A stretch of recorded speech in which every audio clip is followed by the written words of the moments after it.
saw that you could take something that was dead and messy and rotting away to nothing, and you could make it clean and perfect and permanent. The Sound of Bones Bath, Ohio, family home, 1960 to 1966. The house is quiet now. It's a different quiet than daytime. This is the quiet that comes after the words have been used up. My door is open a crack, just enough to hear the sounds the house makes by itself. The Frigidaire in the kitchen just made its sound, and then off. That's a good sound. A sound that means everything is working right. The floorboards downstairs creak sometimes when they get cold. Dad is in his den. I can't hear him, but I know he's there. He's probably reading or looking at his papers. Mom is in her room with the door closed. She closes it when her head hurts. She says the light and the noise make it worse. I stay in my room so I don't make any noise. Earlier they were talking in the kitchen. At first it was just normal talk. The words were round. But then the words started to get points on them. Sharp points. They were throwing them back and forth like darts. I was in the living room, on the floor, looking at a Popular Mechanics, but not really reading it.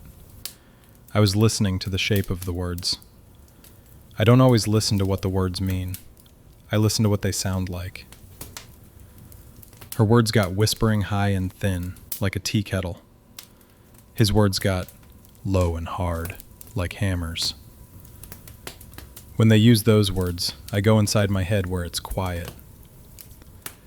I went to my room and closed the door, almost all the way. Now the sharp words are gone and the house is just humming and creaking. I have my box out. It's an old Dutch Master's cigar box that used to be Dad's.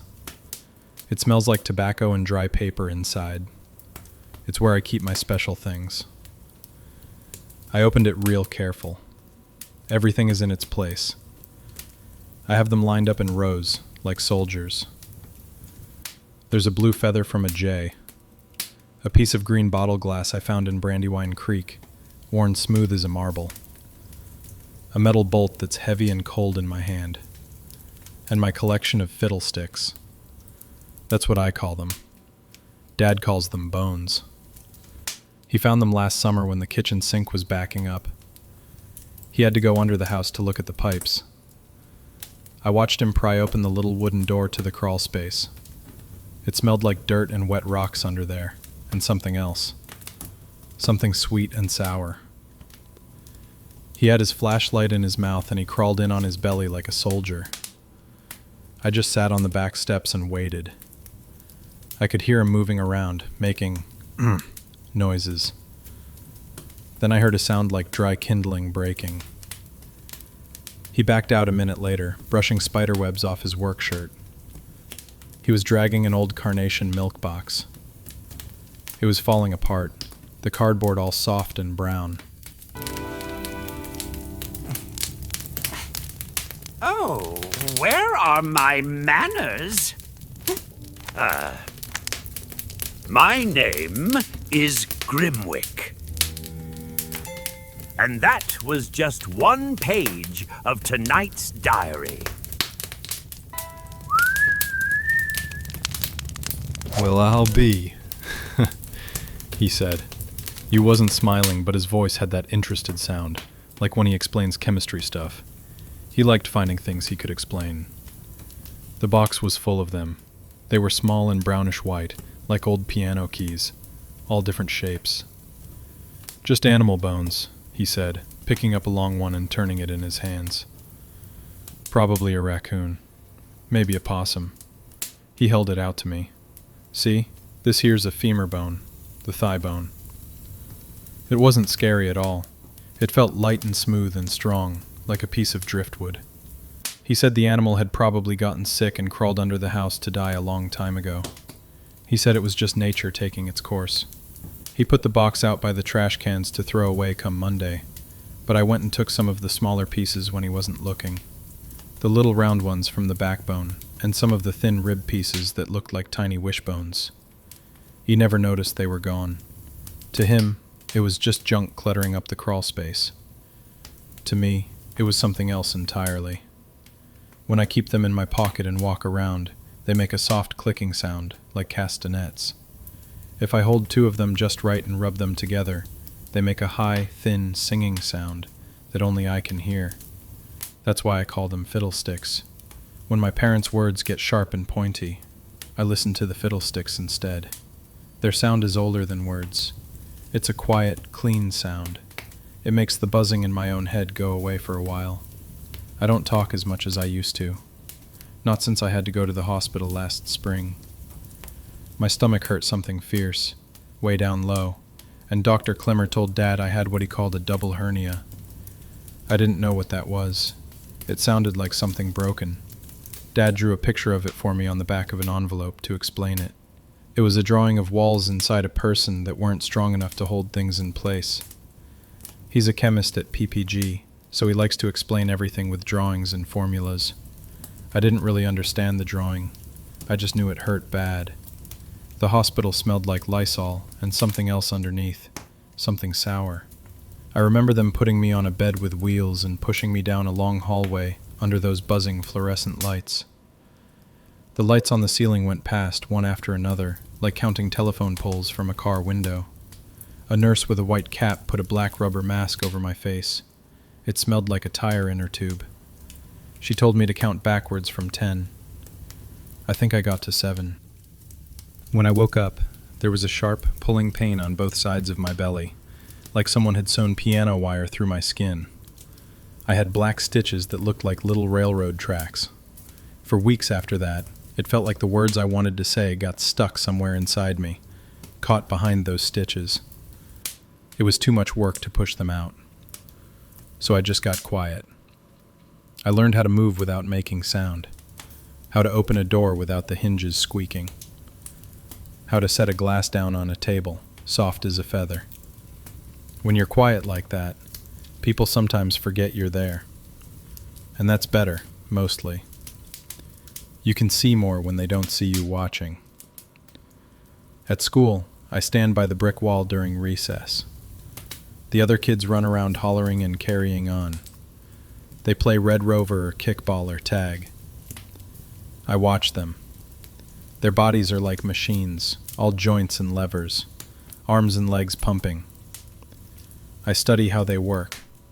I see how Tommy Kowalski pushes off with his toes to run faster, or how Sally Brennan twists her whole body when she throws the playground ball. Sometimes, though, I want them to look at me. It's a funny feeling, like I'm turning into a ghost and I have to do something to prove I'm still there. So I do the trick. I let my whole body go loose and fall down on the asphalt. I roll my eyes back till only the whites show and let my arms and legs shake and jerk around. I make choking sounds in my throat, like I can't breathe. The first time I did it, some of the girls screamed real loud. Then all the boys came running over and made a circle around me, laughing and pointing. They weren't being mean about it. They were just fascinated, like I was a magic trick. One of them said, "Hey everybody, Dahmer's having another fit." For maybe a whole minute, every single one of them was staring right at me. It made my stomach feel all fluttery, but it was better than being invisible. Mrs. Patterson came running over and grabbed my arm. "Jeffrey Dahmer, you stop that nonsense this instant." She sounded mad, but her voice was shaking. I learned something important that day. You can get attention by doing things people don't expect, things that make them uncomfortable. They don't know how to react, so they just stare. The other kids call it doing a Dahmer now. They think it's just me acting goofy. But it's not goofing around. It's just a way to make noise when regular words won't come out. Dad showed me the proper way to clean bones for his collection. He's got skulls from all kinds of animals lined up on a shelf in the garage. A rabbit, a couple squirrels, even a big raccoon skull, with all its teeth still in it. Last month we found a dead fox by the side of Akron Road, and he brought it home in an old paint bucket. Boy, did it smell something awful. He went to Rexall Drug and bought big brown bottles of hydrogen peroxide and a jug of Clorox bleach. This is how you prepare a proper specimen for study, he told me. I like that word, specimen. It sounded scientific and important. It means to keep something exactly like it was, but better. Cleaner. Permanent. We put the fox bones in a galvanized bucket with the chemicals. Dad made me wear Mom's yellow rubber dish gloves.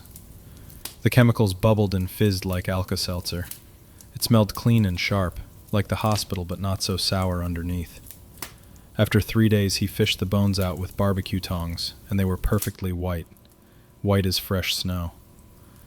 They didn't smell bad anymore. They just smelled like nothing at all. Clean nothing.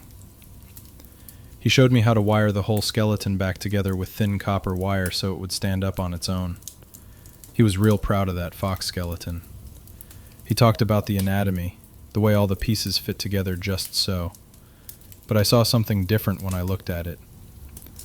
I saw that you could take something that was dead and messy and rotting away to nothing, and you could make it clean and perfect and permanent. You could stop time. All you needed was the right chemicals and patience. You just had to follow the steps and stay in control. A couple weeks back I found a dead sparrow by the back fence. It was perfect. None of the neighborhood cats had gotten to it first. Its feathers were all smooth and in place. Its little head was turned to one side and its black bead eyes were closed, like it was just sleeping. I thought about what Dad had taught me about preservation. I snuck into the house real quiet. I got one of Mom's empty ball canning jars from the basement shelves. I got the rubber gloves from under the kitchen sink. I took the bottle of bleach from the laundry room, being extra careful not to let it slosh around and make noise. I did everything in the right order, just like Dad showed me. I put on the gloves first, safety first, like Dad always says. I picked up the sparrow real gentle and put it in the jar. It fit just right, like the jar was made for it special. I poured bleach over it, just enough to cover its tiny body. Then I added some water from the garden hose. I screwed the lid on tight as I could. That clicking sound when the threads caught was satisfying, like finishing a puzzle. Click. Safe and sound. If I squeezed it hard, it would crumble to powder between my fingers. But if I'm careful, if I protect it, it'll last forever. It'll last longer than this house, longer than the people in it, longer than me even. I put it back in its place and closed the lid of the box with a soft click. I slide it under my bed, back into the safe darkness. Then I get up and look out my window at Bath Road. The streetlight makes a perfect yellow circle on the asphalt. I can see into some of the neighbors' windows. The Millers have their TV on, blue light flickering. The Kowalski's kitchen window is yellow and warm. People are in those houses right now, moving around, talking to each other, eating late snacks, getting ready for bed. They're all busy with their lives. The whole world is busy and moving and changing every second. I press my palm against the cold glass of my window. My breath fogs it up for just a second, and then it's gone without a trace. Everything just disappears like that, sooner or later. But I don't think it has to be that way. I think if you're smart enough, and careful enough, and you have the right chemicals and equipment, you can figure out how to make things stay exactly like they are. I haven't worked out all the details yet, but I've got that sparrow in the ball jar, and that's a start. It feels like I know a secret that nobody else in the whole world knows. It's a quiet, clean feeling, like the sound my fiddlesticks make when I rub them together. And for now, that's enough. Ah. I trust you enjoyed this glimpse into a most curious diary. If so, leave behind a small token of your delight with a like, and do consider joining our circle by subscribing. And remember, ring the little bell and you shall be the very first to know when another diary or a fresh entry emerges from the shadows. And if a whisper stirs in your mind, a thought, a riddle, perhaps a name of someone whose secrets you would dare to uncover, leave it for me below. I read them one by one. And who knows, your wish may guide my hand to the very next diary I choose from my collection.